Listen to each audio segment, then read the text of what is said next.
कौन लेंगे लेंगे भौजी लेंगे लेंगे क्या है हमके दिखावा तारू लेंगे लेंगे लेंगे भौजी लेंगे लेंगे।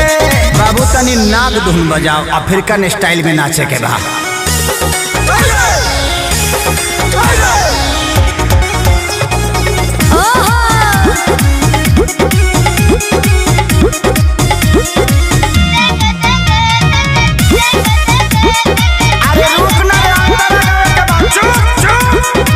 भौजी रूगल बेचो अरे लीची ले लो, देखे के पागल बाजार भइल बा हो जवार भइल बा, गाछी के फल फलादार भइल बा हो तो यार भइल बा।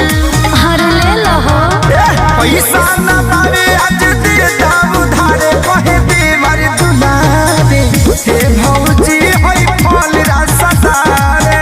अच्छा कूदे जैसे बेंगे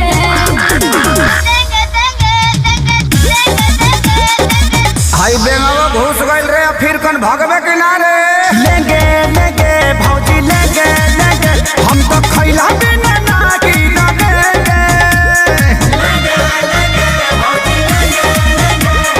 लेंगे लेंगे भौजी ले लेंगे। खाली चिल्लाते कर बस अकेले भी कर बस रे।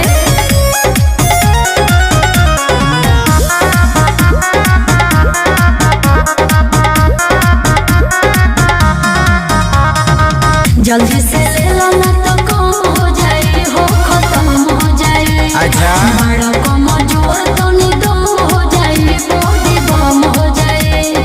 खेसारी खानी अखिलेश खेसारी विकास बार खड़ा ले बखाती दोबारा हे भौजी होई मालदा हर सहारा। बनाते आइल बड़ा लोगेंगे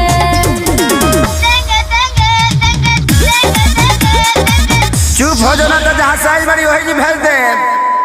लेंगे लेंगे भौजी लेंगे लेंगे सच कहो तनी माल ना बचेंगे।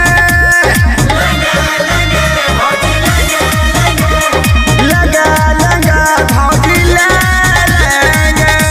बड़ा निमन गो की बड़ा लो, एक बार में सब ले ले लो। बड़का गांव पंचायत के पैसा है भौजी।